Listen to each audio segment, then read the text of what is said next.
The only thing that I know for certain is that I don't know anything for certain.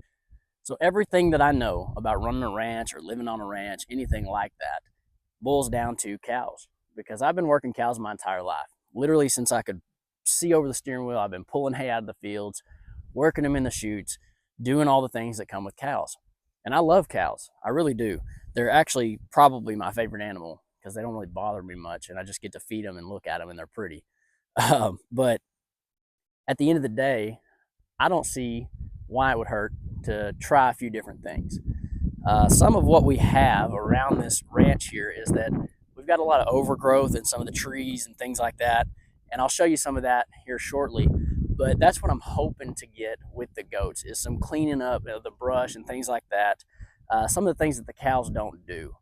And so while we're going to keep our cows and we love our cows, we also want to try something different. So I have to figure out though how to manage that because what I have right now is entirely set up for cows. It's not at all for goats. None of my fencing is set up for goats. None of my hay troughs, nothing. I can't feed goats. I don't have anywhere to store them, nothing. So I've got a lot of things to figure out in that sense, but I still think it's a good idea. And the main reason for that is that goats are pretty cheap to get into. And also, they clean the stuff that cows don't eat.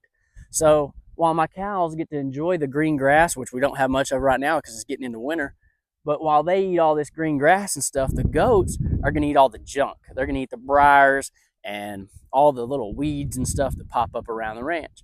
So eventually, my goal would be to fence this thing off in a way that allows for goats.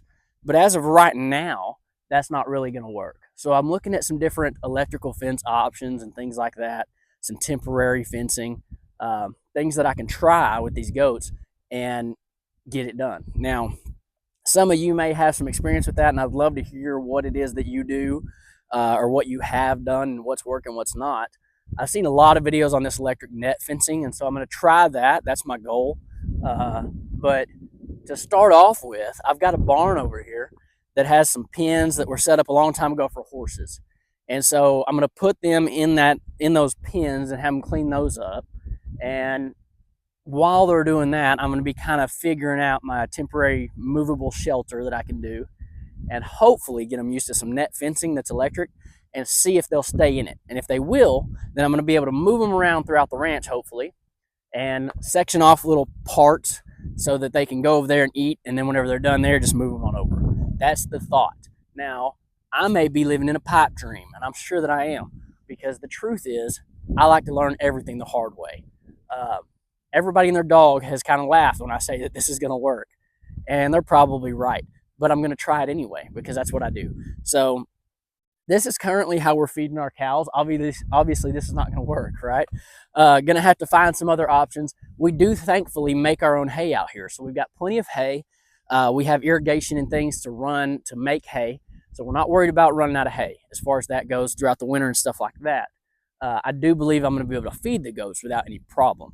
The main thing is going to be keeping them in and keeping predators off of them. So we'll see how that goes. So one of the main reasons that I wanted to get goats is because we have a lot of overgrowth like this around a bunch of our oak trees. And so if you don't know anything about the Central Texas area, it is a sin to cut down a perfectly good oak tree, which kind of makes it just as bad to sit here and watch this overgrowth take over and eventually choke this thing out and kill it. And so we've got a lot of trees out on our place that look a lot like this. And so my goal here has been that if I can get these goats and get a perimeter fence that they can stay in, that maybe I can get them to eat most of this down, and then I can come in and cut it down at the base here. Because just walking in here, you're on your own. I mean, it's so bad and so overgrown that I can't even hardly get in here. So cutting it myself just didn't really seem very feasible.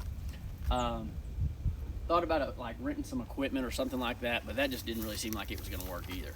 And so what I've decided is that goats are the best option for me. I don't know if that's true. We're going to have to see how it plays out. But as of right now, that's kind of my goal. I don't know if they're going to eat. There's some little thorns here. I know you can't see them from there, but there's like some thorny bushes and stuff in here that I'm not sure if they'll eat. But I know all the briars and things like that, they will definitely eat that. And so my hope is that they'll come in here, clean these trees up, and then I can, like I say, come in and clean it up the rest of the way by hand. And is it going to play out like that? I'm not really sure, but we'll see. You can see here, I've set up an electric fence, quite a few strands of wire actually.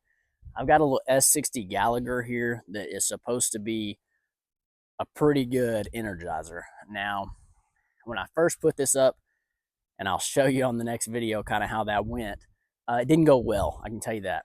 So I put a temporary fence behind it, which has kind of stopped them from getting out. This is a little alleyway that runs around to a round pen for them to get a little more food on this side. They've actually already eaten it down quite a bit, faster than I expected. And so we're going to have to move them onto the other side there. Once they've eaten that down, I'm going to feed them out a little more for the next couple months and try to get them used to this area. Really don't want them running off. So pretty important that they stay here, that I try to get them used to us, try to get them used to me, is that if these goats get out, right now, they don't love people. And so I really don't want them to run off and me be unable to catch them. So the biggest thing for me right now is we're trying to build some rapport together, trying to get used to each other so that they'll come back to me and that they'll come to me when I need them to. So far not working great, but that's okay. We'll get there hopefully. If you have any tips on that, I would love to hear what you had to say, because so far I'm struggling.